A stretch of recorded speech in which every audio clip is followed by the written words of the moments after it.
Ata-ana nəvazişindən məhrum olan 117 uşaq öz isti yuvalarını burada, Gəncə uşaq evində tapıblar. Yaş həddi 3 yaşından 18-ə dək olan bu balacalar Respublikamızın ayrı-ayrı şəhər və rayonlarındandırlar. Onlar bura müxtəlif səbəblər üzündən düşüblər. Anam rəhmətə getdi, atam xəstələndi.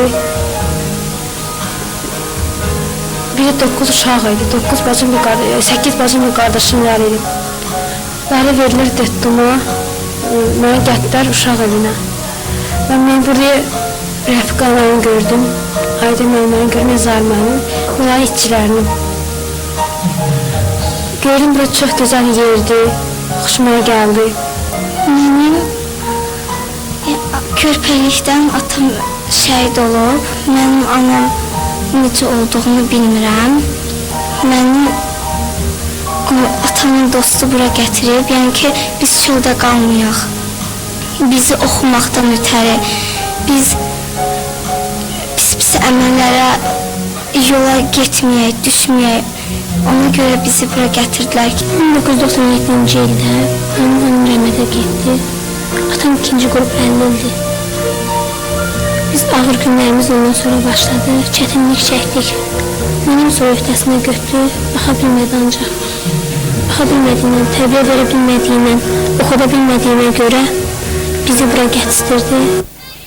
Bu uşaqların içərisində istedadlı və bacarıqlıları az deyil. Fidan bağların qabiliyyətini aşkar etməyə çalışan uşaq evinin müəllim kollektivi onların hər birinə xüsusi diqqətlə yanaşmağa çalışır. Kimsəsiz olduqlarını unutturmaq istəyirlər. Buradakı uşaqlar isə bir-birini bacı-qardaş, müəllimlərini isə valideyn bilirlər. Bir sözlə doğma evləri sayırlar uşaq evini. Atam anam rəhmətə getdi, bizi bura gətirdilər. Mən bilmənə çox sağ ol deyirəm ki, bizi çox gözəl yerə gətiriblər. Mən bura gələndə hiss olundu ki, çox yaxşı yerdi. Yenə də bir təşəkkürümü bildirim, məni o yerlərdən çıxardı, bura getdik. Mən gələcəyimi düşündük. Mən burada yaxşı tərbiyə alıram, məktəbə gedirəm, evdə məktəbə getmirdim. Hərf tanımırdım, bundan cədvəl bilmirdim. Bura gələndə mən dərs öyrəndim, başa düşdüm, həyatın mənalarını bildim. Evdə kör kimiydim, heç işinə bilmirdim. Məni burada oxudan müəllimlərimdir, Aydın Əlmədi, Rəfiq anadı, Zahir. Ona təşəkkürümü bildirim. Onların o təbəssüm izlərindən gözümün qabağına getmir. Onlar ana kimi özümə bilir. Ötən ilə kimi bərbad vəziyyətdə olan bu tərbiyə ocağında Maliyyə Nazirliyinin köməyi ilə 100 milyon manatlıq təmir işləri aparılıb. Təmirin icrasını 3 nömrəli tikinti idarəsi yerinə yetirib.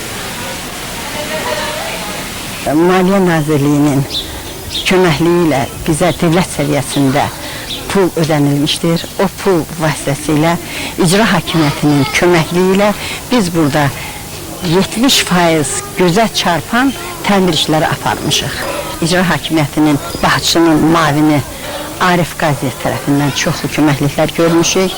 Çoxlu həm mənəvi cəhətdən, həm maddi cəhətdən onun bu kövrək balalara böyük köməklikləri dəyibdir.